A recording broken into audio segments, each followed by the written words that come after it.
Welcome to Nurse Burnout Solutions, the show that empowers you to beat stress, reclaim your energy, and discover lasting fulfillment in your nursing career. I'm your host, Betty McLean. I'm a nurse with over 20 years of experience, and I'm also a certified life and certified burnout coach. I'm here to share expert insights with you, a lot of practical tools, and some inspiring stories. So join me as we navigate the challenges of a career in healthcare, and I help you find renewed purpose and resiliency, one episode at a time. Okay, welcome back. So today we are going to talk a little bit more about motivation.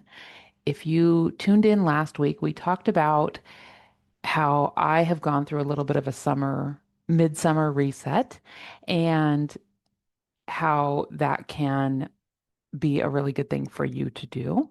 Today, we're going to talk about motivation, specifically why motivation is not the thing that you should be focusing on. It's not really the starting point when it comes to creating a life that is sustainable. When it comes to just doing your everyday tasks, if you are waiting on motivation, you will not have the results you want. There is this myth that you have to feel motivated and then you will take action.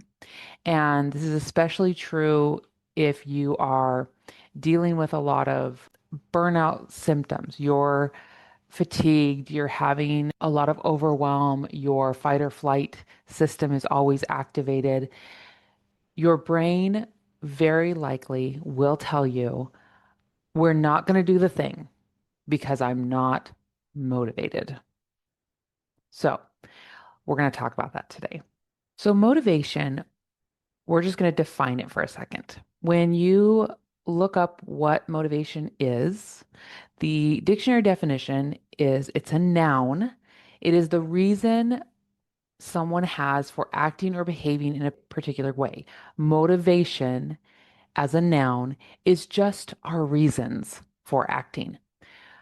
The trip up happens, I think, when we start to treat motivation as if it is an emotion that causes us to act, right? So, we're going to treat motivation the way it should be treated, which is it is your reason for acting. Humans generally act from emotion. So that's why I think we tend to treat motivation as an emotion. I'm not feeling motivated, right? As opposed to I am motivated to go to the gym. I have a reason for going to the gym. I don't feel like going for the gym. You see the difference? Okay. So when it comes to lacking motivation, especially when you're in fight or flight, burnout, overwhelm, any of these really just exhausting situations, the brain likes to just kind of protect us, right? That survival part of our brain says, don't expend a lot of energy, don't do anything that's going to cause pain, only do things that are pleasurable. That's the motivational triad. And when it comes to expending too much energy from a survival standpoint, the brain is just trying to protect us. So if you are not feeling motivated, it's probably because your brain is trying to get you to calm down, slow down. I don't feel safe. So when you want to override that, let's say you have some really important motivation for going to the gym. You want a stronger, healthier body that's going to age better over time, etc. Your motivation for going to the gym is very important. The act, though, of going to the gym to a part of your brain might feel unsafe. So this is where you have to have a lot of self-compassion. Let's say that again. When you are trying to do something that feels hard and maybe a little unsafe, but you know you have good reasons for doing it, it is going to benefit you. Going to the gym, going to a social event that you are having a lot of anxiety about. Just doing something new can feel unsafe. It can kind of feel, you can kind of feel anxious. Your brain can want to just avoid it. Coming at it from a place of self-compassion and understanding is going to serve you really, really well in the long term. So often, when we are trying to instill a new habit or follow a particular schedule or do a thing that feels difficult, we want to kind of like be a taskmaster and be like, just do the thing. You're an adult. Go do go do the thing. I can't believe you're so lazy that you're not going and doing the thing.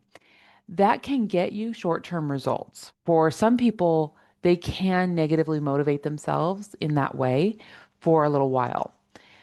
The problem is it doesn't solve the underlying issue, which is your brain wanting to feel safe and comfortable. So the opportunity here is if there is something that you are motivated to do, you have reasons for doing, then coaxing your brain through it in a loving way is actually going to get you much better results in the long term. So again, using the gym example, you have motivation for going. Even if you don't feel motivated, you have motivation for going. You have reasons for going, but you feel like you want to stay on the couch and watch Netflix. Fair enough. Now, in order to get yourself off the couch, one technique that can be really helpful is just saying, oh, brain, I see that you want comfort. I see that you want to sit on the couch because it's more fun and it's more entertaining and it's not as hard and you're not going to get sweaty. Like, I see all your reasons for wanting to sit on the couch. And we can do that in a little while. But we're going to go ahead and go. I know that you're uncomfortable, but we're going to go and we only have to stay for 5 minutes. We only have to stay for 10 minutes. There's a technique that my running coach taught, which is minimum baseline. So you say, okay, brain, I know that we talked about going to the gym for an hour, and I see that you're pitching a fit, brain. You want to stay on the couch. And you just talk to yourself. You're like, let's make a deal. We're going to go to the gym. And I promise, if you are still pitching a fit after we've been working out for 10 minutes, I will bring you home and you can watch Netflix, right? And you go to the gym and you do 10 minutes. And if your brain is still not okay, if you are still feeling anxious, if you are still feeling like you're exhausted and you just want to rest, then stop. Try again tomorrow. There is nothing wrong with slowly coaxing your way towards a discipline that you want to have, towards a habit that you want to have. The important thing is the more that you can do things while reassuring your subconscious brain that you're safe, the better outcomes you're going to have in the long term. When we push ourselves with this, like, you're just too lazy, you need to just go do the workout, when we try to push ourselves in that way, we really end up creating this situation where eventually our brain is going to rebel because you're not soothing your activated nervous system. When you are having anxiety, when you are having just that mental fatigue where you're like, I don't want to do anything, I just want to sit on the couch, that's usually because your nervous system has been dysregulated for too long.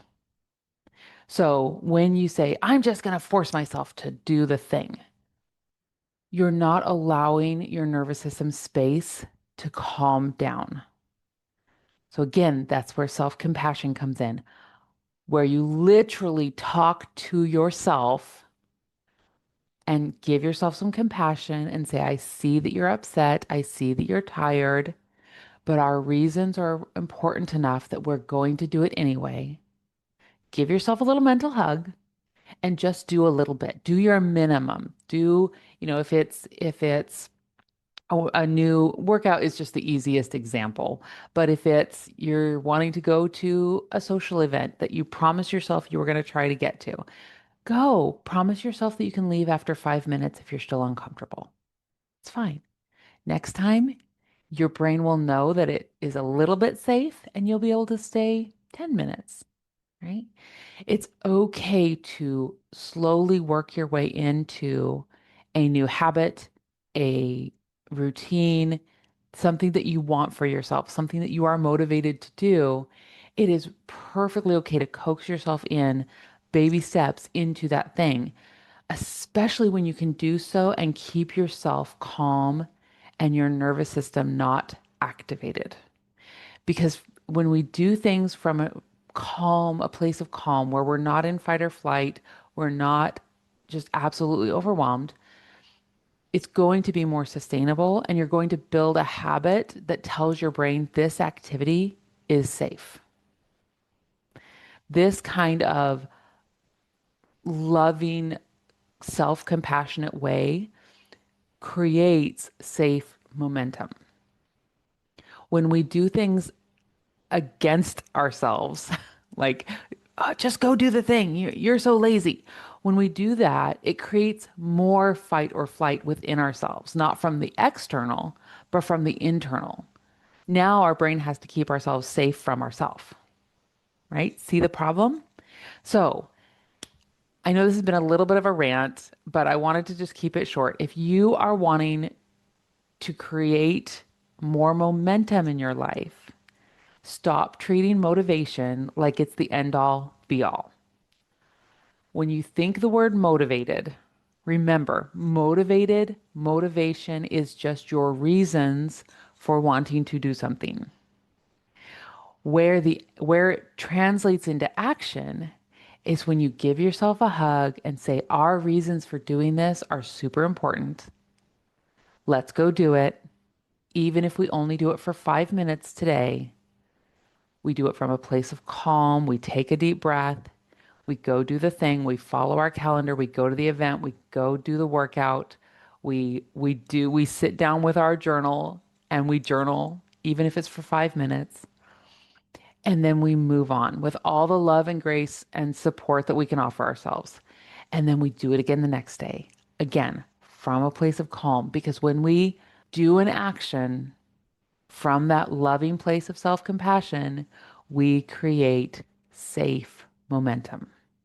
So I would love for you to think about the rest of this week. If you're listening when this comes out on Wednesday, think about your Thursday, Friday, and your weekend.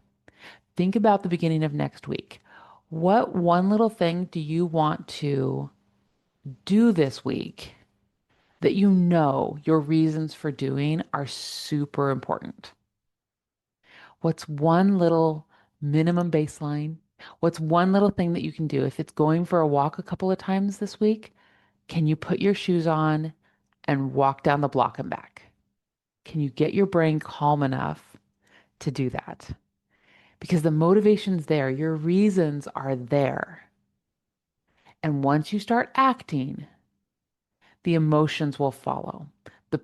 Being proud of yourself, the momentum, the excitement, all of those things will follow if you can calm your brain, calm your nervous system, and take a couple of little baby steps towards your goals. I would love to hear how this goes for you. You can email me, Betty at aimforgreatnesscoaching.com, or you can find me on the social media channels. I'm on Facebook and Instagram and TikTok. So let me know how things are going for you. Was this helpful? Are you finding that motivation is just, you cannot connect with that reason for wanting, right?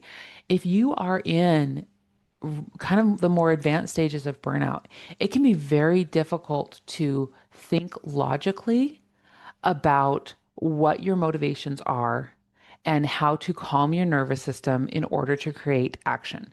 That can be very difficult if you're already in those later stages of burnout. So, if that is you and you feel like you need some extra support, let's do a consultation call. I do a free consultation call. It takes 30 minutes to an hour, and we can just set that up via email. So, email me, Betty at aimforgreatnesscoaching.com, if you are just in a place where you cannot create any momentum for yourself. And I can help walk you through how to figure that out. So I hope that you are having a beautiful week.